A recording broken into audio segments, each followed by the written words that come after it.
What up, y'all? So, I've been working on this Mamba mentality thing and whatever. I don't do live videos, so I'm just gonna film this video and post it, and then if I can get a like, comment, whatever, I try to respond back or whatever the case is. But anyway, I've been working on the Mamba mentality badge with the Nike Run Club, the app. And that's where you run your 8 miles, 8.24 miles to be exact, to get the Mamba mentality badge. And I got that, and I posted that on Facebook. So I've been working on that all week. I get off from work, I do my same little routine. I go watch my first take, ESPN, whatever the case is going on. And I watch a little CNN, keep up with current events, things of that nature. So I did that anyway. I happened to catch Stephen A, and he's talking about what went on with the players meeting and stuff. They didn't play a game Wednesday. They didn't play a game Thursday, I don't believe. Anyway, so they had a meeting. They was thinking about, just not playing or whatever. And then here go Mr. Run Tellette this morning. Now, I heard him out because I love the show anyway. I heard him out, Mr. Run Tellette. This is what I heard. I heard from multiple sources, valuable sources, that the young players, they got a little issue with LeBron about how he conducted himself during their players meeting with the owners or whatever. Now, LeBron at this point in time right now is arguably the face of the NBA or whatever, arguably the best player in the NBA right now or whatever. So, side note, I'm just going to say this. When y'all should have had an issue with LeBron was when he was running up them rings on y'all. That's when y'all should have had the issue. And everybody who know me know I don't like LeBron. I don't like him at all. And the reason is not as a man, because as a man and in the community, he done put people on.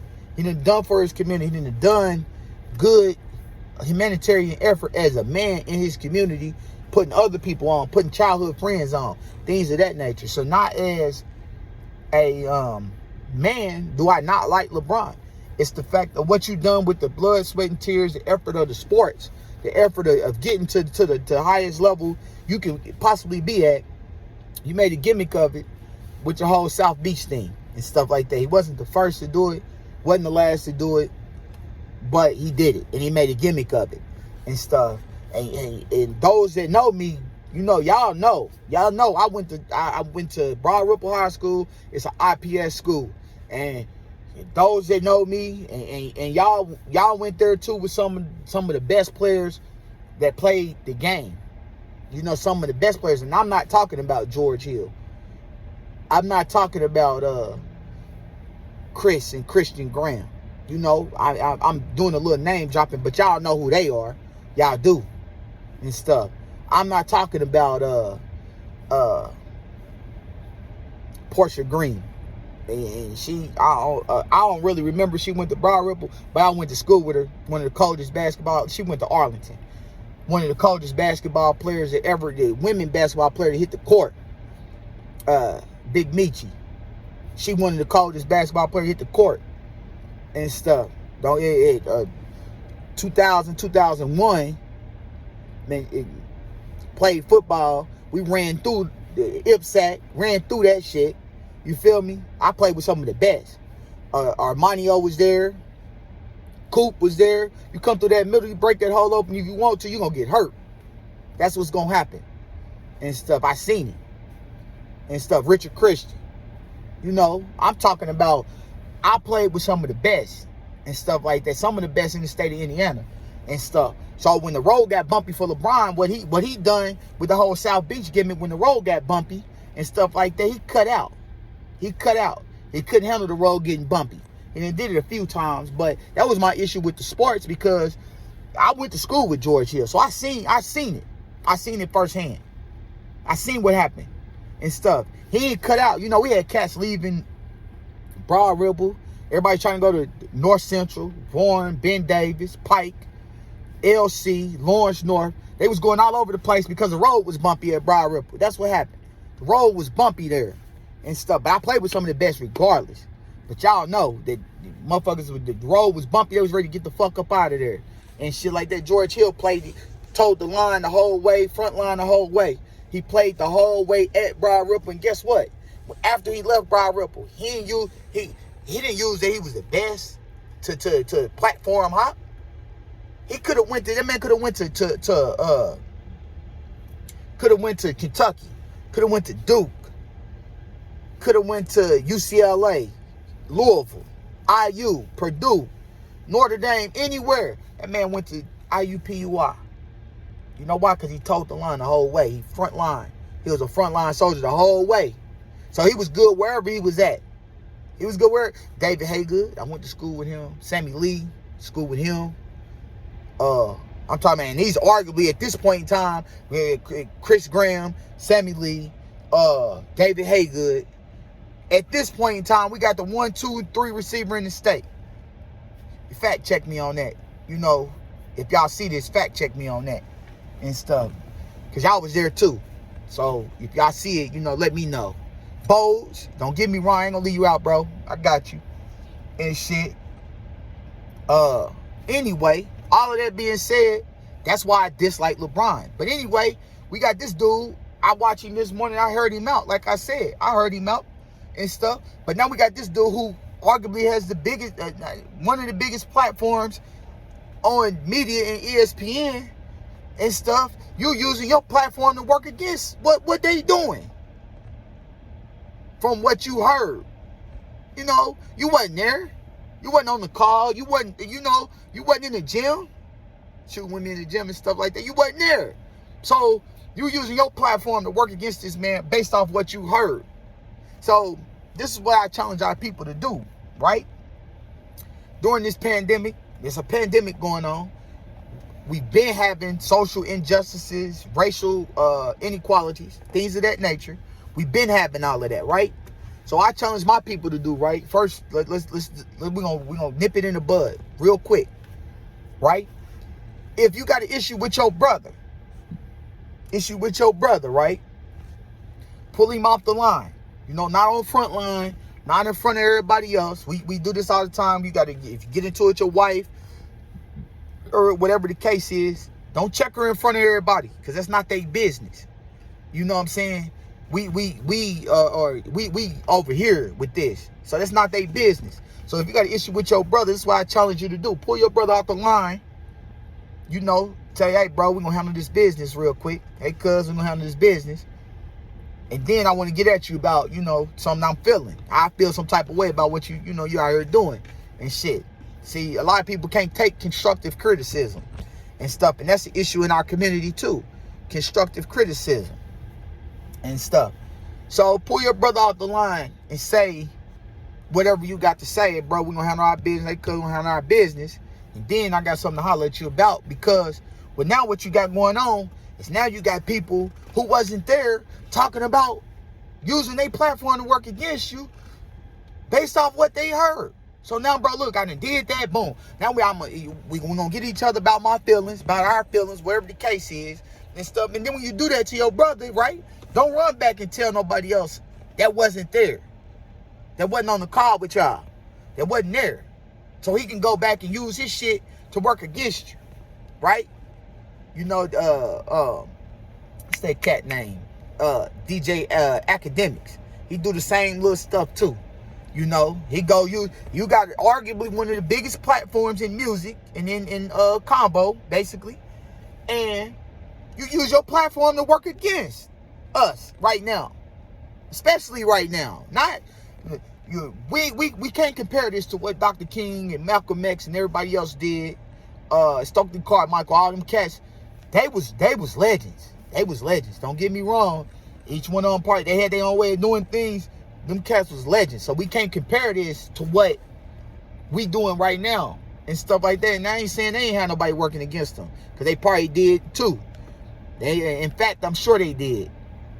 But now we got, like I say, we got this happening, the pandemic. Then we got the racial inequalities and stuff like that. So then we got people who not really in the loop, and they like, well, how does the NBA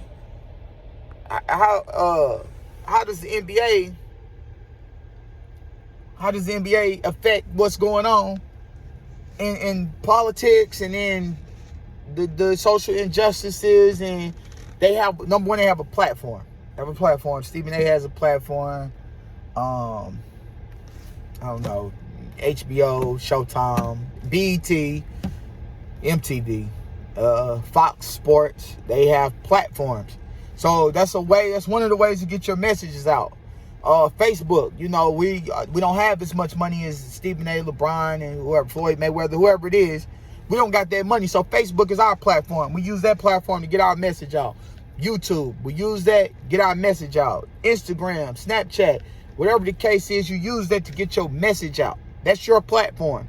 And that's what you should be doing or whatever. But you don't use that platform to work against what the other sister or brother is doing or whatever. So that was one thing. The second thing is this, right? So when the NBA, when the Bucks, George Hill plays for the Bucks and stuff like that. Like I said, I did a lot of name dropping, but they were some of the best athletes I went to school with and stuff. And like I say, you can fact check me on this, right? Go back and pull them books up. If you was an IPS school, a football team in 2000, 2001, you didn't beat us. You didn't. And stuff. I think we went to East Chicago, got our ass burnt up in East Chicago and shit. And the only reason we was getting put out was because we was matched up against Warren, who had they was the LeBrons of fucking high school football at that point in time. All of them was LeBron or whoever whoever they was, all of them was like that and stuff. Ben Davis, same way. James Banks, they had Corey Gillespie as the quarterback then and stuff. All of them was like that. So that's how that worked out. You know, you send an IPS school out to Warren, you about to get burnt up. I think we scored the first 2 scores. It was 14-0 that year. The motherfuckers beat us like 72-14 or some shit like that. It was weird. But that's not what I'm saying. That was fucked up. But I'm just giving you athletes they don't have George Hill platform and stuff. They don't have that. But they was there. They was there, and they were some of the best athletes I went to school with.